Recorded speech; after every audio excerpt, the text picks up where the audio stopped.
They said our system is for babies. They said our system shouldn't play their games. Good morning, Mario, and good morning, Switch fans. Man, this episode is getting weird. We are loaded up with Sakurai plus Sonic Frontiers. That is like cataclysmic. And we have a major game maker saying that Nintendo Switch is too kiddish for their games, which I just won't stand for. Plus some new announcements. So what's going on, everybody? It's Zach from SwitchForce. Happy new day. If you're feeling sad, let's get glad. All right, I kind of look like a popsicle. Hope you enjoy the Detroit Lions intercepting cancer beanie that I ordered and just got, and it's great colors. If you like the beanie, please let me know in the comments down below. Thank you so much for being here. Let's get right to it. Power Wash Simulator. Supposedly so satisfying. You always left me smiling and satisfied. That's what Jim said, to get Michael to say that's what she said, and that's also what Power Wash Simulator says. This game's been out for a while on PC and Xbox, and now it's coming to Switch. So you can soothingly spray and wait for everything to get clean. Apparently this is like Zen. Apparently this is really great. I have not played it yet, but I think playing it portably on the Switch, on the OLED, on the Splatoon OLED, where Splatoon is all about messing things up, Power Wash Simulator comes in and cleans it all up. Is that just serendipitous? I think we're in a simulation. Things just work out too well. By the way, Splatoon 3 keeps selling crazy. Over 2 million physical copies sold, a boatload of digital copies, and that game ain't stopping anytime soon. But Power Wash Simulator will help us clean it all off. There's no release date, but it's supposedly coming out soon. So hopefully before the end of the year, I would really like that. And I just want to see, is it like ASMR levels of like, ooh, brain relaxation? Speaking of relaxation, sales get me relaxed. Less money, more games. There's a huge sale going on right now. Please check out my video I made last night. All right, it's called 25 Vital Switch Games eShop Sale. The Blockbuster sale is crazy. Okay, they got stuff like Disco Elysium, The Final Cut, Doom Eternal, Lego Star Wars, Neon White, Loop Hero, Death's Door, Hades, Plants vs. Zombies. They have so many great games, huge games. I honestly think this is the Switch's best sale ever because all the stuff that's always on sale is on sale, and then new stuff is on sale for lowest price. So check that video out. Bunch of great sales for you to shop.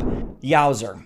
A major game franchise does not want to be on the eShop at all because apparently it's for babies. And this is where you're allowed to start really getting after them in the comments and let me know what you think, because I feel like Nintendo fans in particular, and I understand it, get real sensitive when companies try to say that basically the Switch is like a happy family system. Did you not just hear that I talked about Neon White and Doom Eternal and all sorts of other gory great games on Switch? We have Mortal Kombat. Now, this comes in breaking from Sega. They're in the news a lot lately. This is from the Yakuza franchise, all right? Which now is called Like a Dragon, which is what it was always called in Japan. But Sega has made the decision to swap the name to Like a Dragon forevermore in the West. So these are a bunch of new games got announced for this franchise, and the head of the studio, Masayoshi Yokoyama, he just dug himself into a big cow turd by saying that the franchise is too violent and too underground for Nintendo Switch. And he has a very bold statement that I think I take issue with, because it's the assumption people make about Nintendo when they don't know Nintendo. And it's the assumption people make about Switch from a very ignorant standpoint. And I'm not sure why this guy is making it, because I feel like this guy should know. But he said that, he considers Yakuza to be very underground and dark. Quote, "We don't want to be like walking around the day with everybody else, contrasting Yakuza to Nintendo-made games like Mario, as if Nintendo's just like, la-di-da, let's play in a world of food and let's bump shells with the turtles." I mean, that kind of is Mario, but first of all, Mario got mean with Bowser's Fury. That's ferocious and dark. But more importantly, look how many games are on Switch that range the scale. We got E10, Teen, Mature, a whole bunch of them. Mortal Kombat's literally ripping off body parts. Doom is crazy. Lots of shooters have made their way to Switch. Okay, I was thinking of the recent one, BPM. It's a very violent game. This system is a system. It's not like... I hate the idea that because it's called Nintendo, you can't do it. That's like, oh, because it's called Xbox and they're known for Gears and Halo, we can't put a party game on? No, that just doesn't apply, and I don't know why Nintendo gets put in this corner. And I think this generation has proven more than any before that any game can thrive on Switch. In fact, many of them do. So not only is this a silly view, it's a bad for business view, because Mr. Yokoyama could probably sell a lot of copies of Like a Dragon, especially with the fun variety they've imparted into that franchise, the lots of new titles they've been making and are scheduled to make, and it would be great to play on the go despite having reduced graphics and reduced performance. If that was his issue, okay.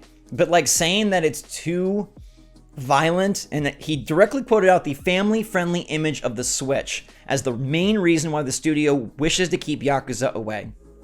I mean, your loss, I guess, Like a Dragon franchise, but it's just weird that we're in 2022 and we still have this going on when the Switch clearly has thousands of games, and many of them are very underground and very violent. But if you think your franchise is better off without us, then so be it. I still think they're cool games.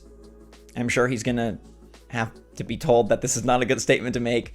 It's Tokyo Game Show, and Nintendo just boomed you with a whole bunch of Japanese-centric games, and Square Enix clearly should show you what it's like to be on Switch. But all right, Sega, we have another story about you, which is that Sakurai plus Sega, Sakurai plus Sonic. This is the mind-melting moment I've been waiting for, and you've been waiting for. One of the greatest minds in video gaming, who has a YouTube channel that's now bigger than mine.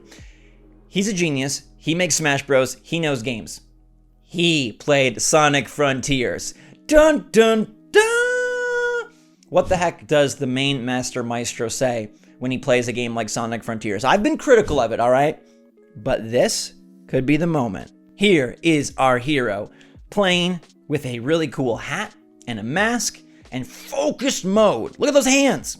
Sakurai playing Sonic Frontiers at TGS, and the quote that he delivered was, "I was thinking of buying it because I can play Sonic in a new way." You know, that's what all of us kind of, I think, initially thought. Hey, this could be interesting. We get to check out Sonic from a fresh perspective. It's open zone, kind of basically open world, and it's doing something totally different. That's the biggest boon for Sonic Frontiers. And by the way, it's also on Switch day and date, which, if that actually happens, is a huge win.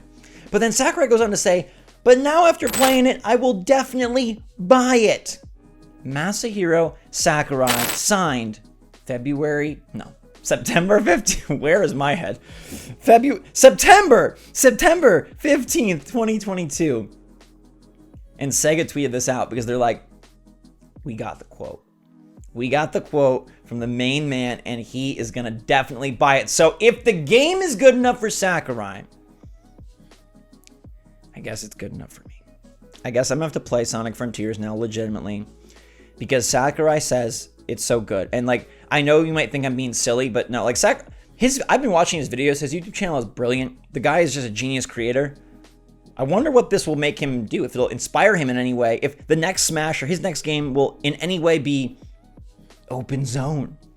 But all right, fine. If Sakurai wants to play it and is going to buy it, I guess we'll play it and buy it. And I'm just excited to see a major developer out there testing out other games. I think that's just so nifty. Like, on top of it being Sonic Frontiers and me and Sonic and Sakurai and Nintendo, like, the fact that this is a game dev checking out another game and just really being in the industry, like, I love seeing that he's really into it. You get that sense from certain developers and certain crucial figures like Sakurai, and it's just really neat to see. It really makes you feel like this is a unified community, and it's not just so independent and set in your individual cone zones. Like, people can branch out and try open zone.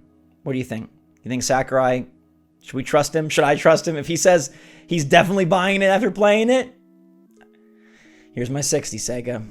Here's my 60. So while we wait for Metroid Prime Remastered to one day eventually be announced, I'm gonna let y'all go for now. All right, thanks so much for being here. Let me know what you think about baby Nintendo machine, and let me know what you think about Sakurai and Sonic smooching it up over in Tokyo. I'll see you guys all on the next one. Stay safe, stay healthy, stay happy, stay positive out there. I love you a lot. If you're having a bad day, I'm super sorry. I'm here for you. Sending you good energy, sending you good vibes, and sending you goodbye. All right, until next time, thanks again, everybody. SwitchForce out.